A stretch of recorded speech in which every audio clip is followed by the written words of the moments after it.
Muslim tickets. Crudest, most unproductive. Ango Abdullahi. Chairman of the Northern Elders Forum, Professor Ango Abdullahi, has described 2023 Muslim ticket for the presidential election as the crudest and most unproductive. Though Prof. Ango Abdullahi, who is the former Vice Chancellor Ahmadu Bello University, Zaria, was short of mentoring the political party behind the Muslim ticket, it said it was designed to separate Christians from Muslims, Hausa from Fulani in the north. The NEF chairman, who spoke at a book launch on Thursday in Kaduna, added that the north will participate in all electoral activities and respect Nigerians who respect the region. We have paid a high price in conflicts around religion in the north, and we do not need to do more. Our insecurity and the collapsing economy do not discriminate between Christianity or Christians and Muslims. We won these contestable attempts will fail because they find no support in history going back centuries or in the recent years. While we differ in faith and ethnicity, history and geography, and our experiences in living as Nigerians have created roots and bonds that cannot be destroyed by political gambits. We will not support a candidate that fails to convince us that he will radically improve the quality of governance and integrity of leaders. Second, Northerners would not be intimidated into making choices that do not improve the chances of real change in their current circumstances. Third, we will be more critical than all others over who wins our support. We bear scars from governance by one we substantially voted into power twice. Northern votes will make a major impact in 2023 elections as well, but they will be cast by the people who are now wiser and more discerning. Firstly, let us talk about what I consider to be very, unforgivable, in my opinion, is I believe that, there's things that he said, I personally believe that we should not take for granted. And in some ways, one may say unforgivable because the Northerners really used their votes to, yes, they voted and they had the choice to, but really, are you trying to tell me that there was no ethnic bias in that? Because really, you chose the same government to rule over you for 4 years after knowing that the first 4 years was absolutely shambolic.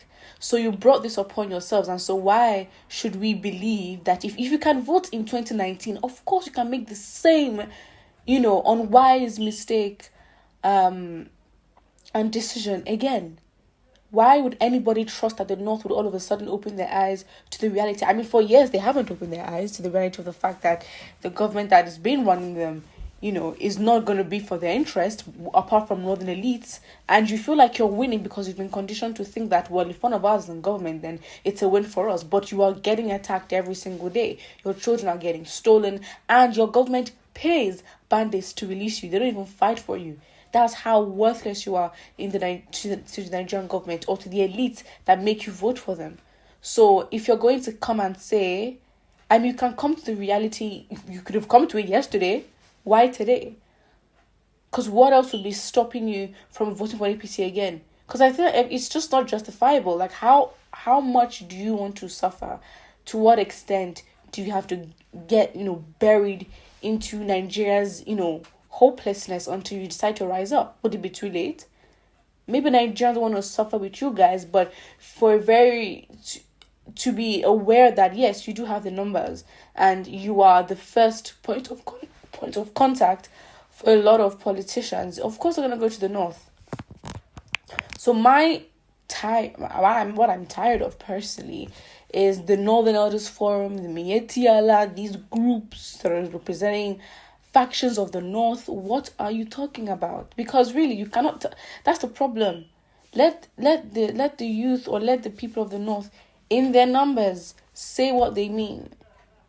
I guess these ones are the ones who are not going to be on social media. And really, let's be honest, when it comes out to actually get the job done, they do. So I'm not going to hold you for that. But the thing is, when you have your elites, you're out here representing the opinions of a group of people. I think that is very unfair. You can't allow the imams, you can't allow these people that are leading societies in the North to be the ones explaining what the North want for them. I don't think that is right, because we can't undermine the influence that they do have. Personally, when he mentioned 2019, I personally believe that 2019 was unforgivable. How can you make such a mistake? If you can make a mistake in 2019, there is nothing else. It's either we're doomed, or you will just decide, you know what, maybe it's time for a change, and let me just, because the sense of urgency as to why you should fix this nation shouldn't be coming now. Should have been. But never say never, they say. Well, first comment here says, this is a gross misinterpretation of what he said. He said he was rather disparaging those who are using the issue of Muslim ticket to divide the nation. He never kicked against Muslim ticket. Okay, fine. This is not making sense, but making sense. Because again, he's out here to say, you know what? He does talk about the division and talking about Listen, if he's out here recanting that the Northern vote to make a major impact, they've been making impact in helping us go in the right direction. Anyways, but he also says, I think the time for convincing and trying to make your point known and say this is why I vote, we've gone past that.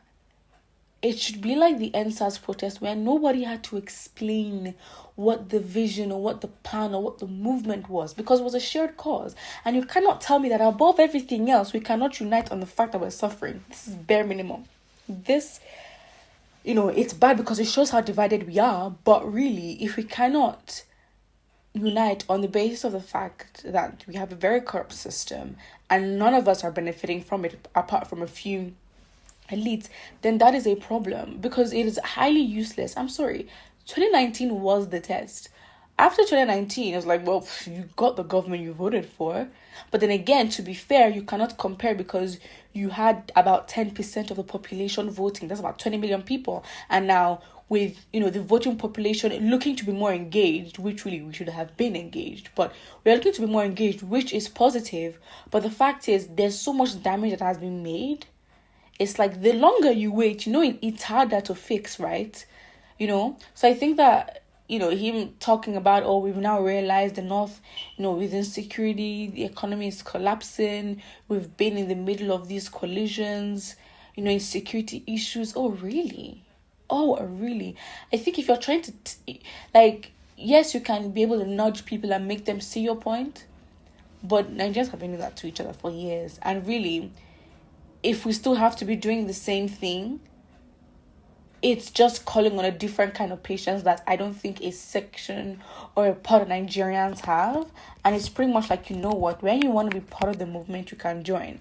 But for me to drag you into it, you're wasting my time and we're not achieving anything. So really, he can talk about everything that he wants to say. Northern Elders Forum, I personally, in terms of reaching the average Northerner, I do not see what they have done. If anything, they must have been complicit in allowing these votes to go to the wrong hands. So if you're going to tell me that all of a sudden you realize that, really, the North has been through so much, wow. Well, put what you think about us in the comment section below, and don't forget to like and subscribe.